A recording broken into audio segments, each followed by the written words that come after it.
Shalom, Assalamualaikum warahmatullahi wabarakatuh. Perkenalkan, nama saya Neti Siotang, NPM 21120111178, mata kuliah Logika dengan dosen pengampu Ibu Siti Nurhasana SHMH, Fakultas Hukum Universitas Lampung. Di sini saya ingin menyampaikan sebuah analisis kasus, yaitu kasus dugaan korupsi di mana mantan Bupati Tobasa dan mantan Sekda Tobasa ditahan karena diduga korupsi sebesar 34 miliar. Mantan Bupati Tobasa, Sahala Tampu Bolon, segera menjalani persidangan dalam kasus dugaan korupsi, yaitu pengalihan status areal penggunaan lahan atau APLTL di Desa Pertongkon Nangginjang, Kabupaten Samosir, Sumatera Utara, yang merugikan negara sebesar 34 miliar. Selain Sahala Tampu Bolon, penyidik juga menetapkan dua tersangka lainnya, yaitu mantan Sekda Tobasa yaitu Perlindungan Simbolon, dan juga mantan Kepala Desa Pertongkon Nangginjang yaitu Bolusan Pasaribu. Dalam kasus ini, Sahala Tampu Bolon yang pada saat itu menjabat sebagai Bupati Tobasa membentuk tim penataan dan pengaturan kawasan hutan tele di Desa Pertongkon Nangginjang pada tahun 2002. Dan Sekda Tobasa Perlindungan Simbolon menjadi pengarah dan tersangka Bolusan Pasaribu sebagai anggota tim. Bolusan dan Perlindungan Simbolon menghimpun 293 orang untuk mengajukan izin pembukaan lahan di kawasan tele. Bolusan juga meminta uang sebesar 600.000 kepada setiap orang yang mengajukan pembukaan lahan. Uang tersebut diserahkan kepada tim PPKHT. Sebelumnya, pada 26 Desember 2003, Bupati Sahala Tampu Bolon menerbitkan izin pembukaan lahan untuk pemukiman dan pertanian di Desa Pertongkon Nangginjang. Tetapi, pembukaan lahan tersebut bermasalah.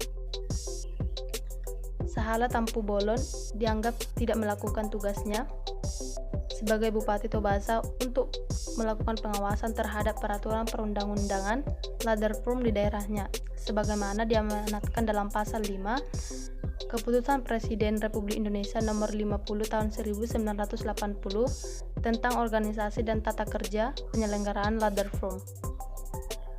Dari kasus tersebut, Perlindungan Tampu Bolon telah menyalahgunakan jabatannya sebagai Sekda Tobasa yang pada masa tahun 2003 dengan mengusulkan nama-nama warga yang bukan warga setempat dan juga bukan pula sebagai petani setempat.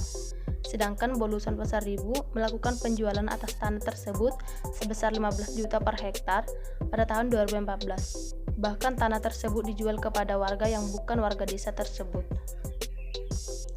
Dari hasil penelitian jaksa, dugaan korupsi pengalihan status areal tele menjadi pribadi berupa pemukiman dan lahan pertanian ditemukan potensi kerugian negara sebesar 34,74 miliar berdasarkan audit dari BPKP wilayah Sumatera Utara. Dari kasus ini, tersangka dijerat pasal 2 ayat 1 pasal 3 Undang-Undang Nomor 31 Tahun 1999 tentang pemberantasan tindak pidana korupsi sebagaimana telah diubah dengan Undang-Undang Nomor 20 Tahun 2001 tentang perubahan atas Undang-Undang Nomor 31 Tahun 1999 tentang pemberantasan tindak pidana korupsi pasal 55 ayat 1 ke 1 KUH Pidana.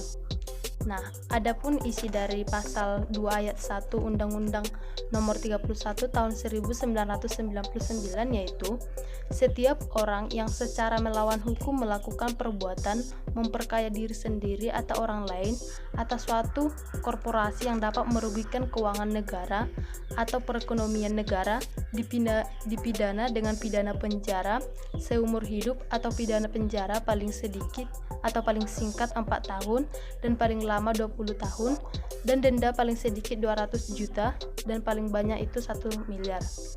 Nah, dari kasus tersebut,